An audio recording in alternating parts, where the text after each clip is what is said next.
am I talking to today? Judas had gotten to a place where he sold Jesus out. And then he tried to take the money and give it back. Anybody here got something on the inside you wish you could do all over again? Who am I talking to? Anybody got some issues from yesterday you wish you could do all over again? Anybody said something that you wish you could take the words back all over again? Anybody went somewhere and did something you wish you could do all over again? Anybody tore up something that you wish you could fix all over again? All of us got something that we've done we wish we could do all over again, but you can't. You can't go back and undo what you did that you messed up. You can't do that, but you can be in your heart godly sorrowful. Judas was godly sorrowful to the point that he went and gave back the money. But what do you do when you say I'm sorry and people reject your sorrowfulness? First of all, you have to know who you're working with.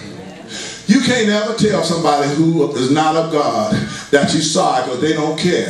Am I right about it? That's why the Bible talks about being evenly yoked. But let me tell you something about those of you who are married being evenly yoked. Evenly yoked just is not talking about in the spiritual nature. Amen.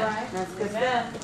You said you have to be evenly yoked in a mindset of how you conduct business. Evenly yoked. You have to be evenly yoked in the mindset when we come to an understanding of how we're going to raise our children. Evenly yoked. Evenly yoked in the spirituality of understanding of how we're going to carry ourselves. Even when we're going to serve the Lord. Evenly yoked. Evenly yoked to the place that we decide among ourselves how we're going to operate. See, if you got a schism in the body, sometimes all we have in common is church. Who am I talking to? Who am I talking to? Sometimes all we have in common is church. That's, you know why? Because we have not exercised ourselves beyond the church. When you leave the church, what do? I counsel with so many couples that as soon as the babies got grown after 30 years, they left each other. Why? Because they didn't have in common what they thought they should have had in common. Why? Because the babies was always in the way. It was always something in the way that was keeping them from having a relationship. It's always something that's keeping you from having a relationship with God. What's always in the way? Now let's examine Judas. Judas was the treasurer. He had the only position of all of the people of God. He was the treasurer. They didn't have no president, they didn't have no vice president. Jesus was the CEO. This same Judas kept all the money when they went places he paid for it. It was the same Judas that had a doubt every time something happened. You know how we doubt stuff. Judas was there with them when Jesus wanted to feed folk and he set them down. The Bible said it was about 5,000, not including the women and the children. And it was that Judas, along with a few other disciples, who said, what have you got? And Judas said, well, we don't have that much. All we got is just a little something, something. Anybody ever had just a little something, something? And you couldn't add it up. You might have had an egg, but you didn't have the bacon. You might have had the bread. Oh, who am I talking about? You might have had the bread. You might have had the peanut butter, but wasn't no jelly. Who am I talking to today? You had a little something, something. But I discovered that little becomes much when you place it in the master's hand. The Bible said that Jesus asked the question, is there any provision? And they said, all we got is a schoolboy's lunch. What does that consist of? I've got 5 barley loaves and a few fish. He said, bring that to me. Sometimes you got to understand when you're operating in kingdom building, because kingdom building is not brick and mortar. When you're operating in kingdom building, if you just got just a little something, something, and you're operating for him, little become much when you place it in the master's hand. Watch what we're going to do this week coming. We're going to bless a whole family. Thank you for almost $1,000, but you know what? We ain't there yet. God is going to bless among just a few.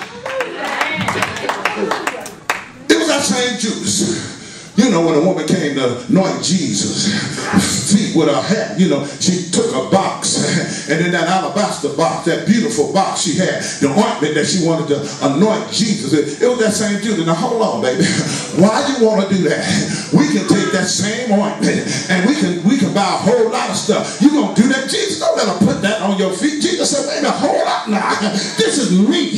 You don't understand. She understands who I am. See, many of us, the reason we're in the position we are, we really don't understand who Jesus is. See, it's a sacrifice to serve the Lord. It's a sacrifice. He ain't talking about just your money, because God really don't need your money. He needs your time. He needs your life. He needs your spirit. He needs your gift. And see, if he's going to come to God, you got to come to God with just what you have. Sometimes you ain't got no money. Well, what's us a remedy for that. He said there was a woman who just had 2 pence. 2 pence was just a couple pennies, amen. And when she bought all she had, she stood before folk that had a whole lot of money, that was standing, throwing the money down till it was a great sound. Clang, clang, clang, clang, clang, clang. And when she came and dropped the little bit she had, Jesus said that was the greatest gift of all. Why? Because she gave just what she had. I'll tell you, when you give just what you have, God will give you just what you need. Who am I talking to today? I tell you, give just what you have, God will give you just what you need. Judas found himself in a terrible position. The position he found himself in was, he first of all went with Christ, was a part of Christ's posse, but he fully didn't believe he was whom he said he was. Look at a neighbor, say, neighbor, I ain't trying to get in your business, but why you here? I know you need something. Can I get a witness? Can I get a witness? But see, when God supplies your every need, are you a revolving door Christian? You see, when I went downtown to the Terminal Tower, they got a door there that when you go through, you push it, and it goes around. Can I get a witness? Well, they got another door at the hospital, Cleveland Clinic. You don't even, all you gotta do is step in the door and they got a little eye there, amen. It's electronic. When you step in the door start going around.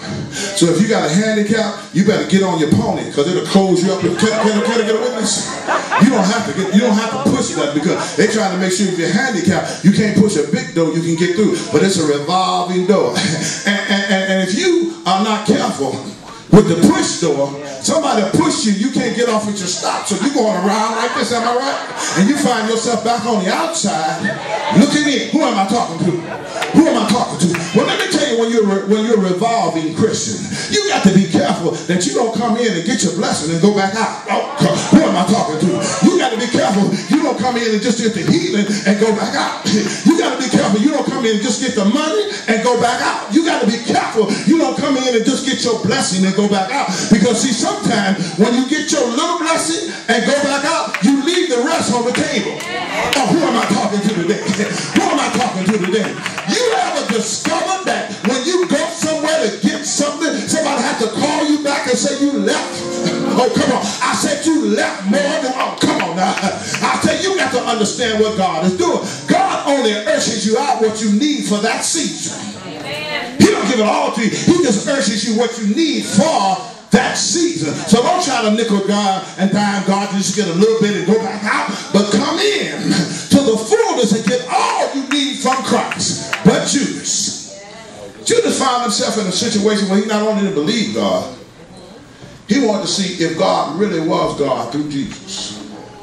See, sometimes we put people through hoops that they shouldn't have to go through because of us. Look at a neighbor one more time. Say, neighbor, he's making me talk to you. You ever been put through some changes? You ever been put through some changes you shouldn't all have went through? But see, one thing I like about God, and I said this last week, Jesus has foresight. He has hindsight. There's somebody right here right now that'll say it over and over in your mind, had I have known, I'd have never went that way.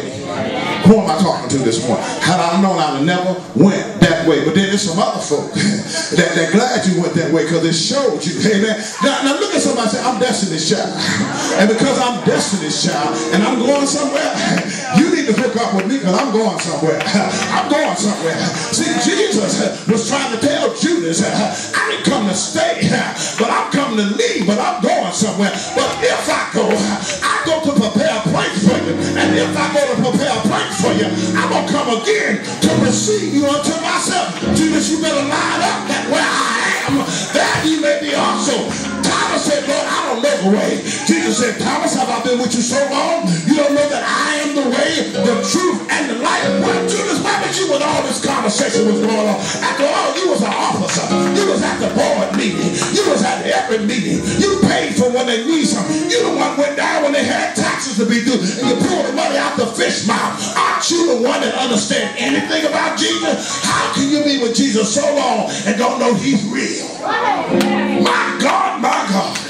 So Judas now is in a terrible situation.